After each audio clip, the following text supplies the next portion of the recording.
Я благодарю за то, что меня пригласили, и попытаюсь. Yes, thank you so much for having me. I will try to pick up where my colleagues have left off. As a citizen of Israel, I can tell you that together with the Southern Caucasus, we all live in the Middle East, starting from the border and all the way to the border with Pakistan. So our history has been largely determined by our geography. And to better understand the issues that we're dealing with, usually it is enough to just look at the neighbors. And the biggest challenge of the Southern Caucasus is that from up north, there is Russia, and from down south, there is Iran. And so with these neighbors, there's this danger not just for the South Caucasus, but for the entire world, simply because the energy security of the European production facilities and households depends on the routes of how that oil and gas are transported.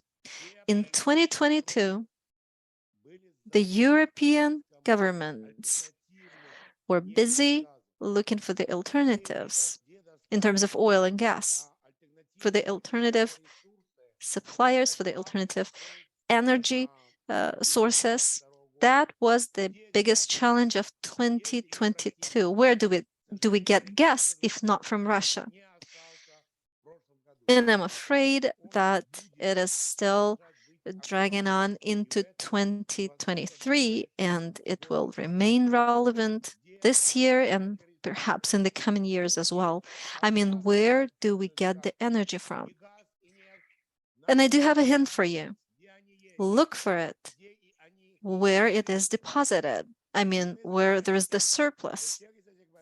And we know that through Azerbaijan, then Georgia and Turkey, oil will be transported and gas, not just from the Azerbaijan, but also from Turkmenistan, Kazakhstan, Uzbekistan, and bearing in mind that Putin is trying to do whatever he can to block those supplies to Europe, I mean, of the alternative energy sources, alternative supplies. So the situation in the South Caucasus becomes of primary importance for Europe. And I absolutely agree with Gela. For as long as Putin's Russia has the means, they will try to destabilize South Caucasus to the biggest extent possible, undermining any peace opportunities in sight. Take the Sunday incident, the clash that resulted in 5 killings. This is just yet another proof of what I'm saying.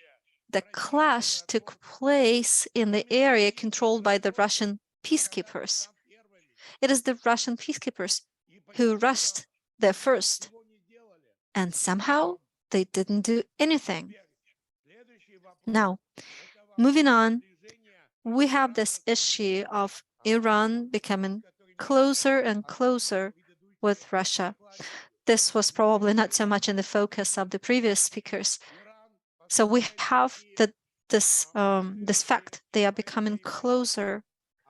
They are supplying loitering munitions to Russia, then the unconventional technologies that Putin supplies in exchange. And Iran is the second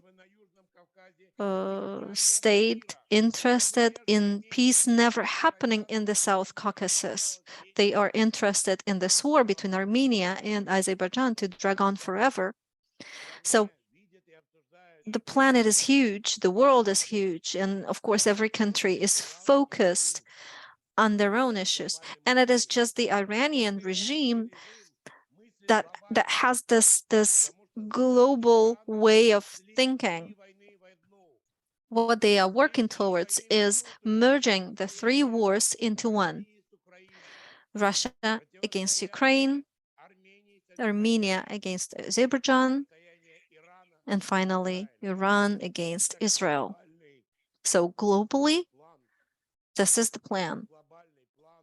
And this global plan is the shortest way to the global war. This is the quickest we get to it.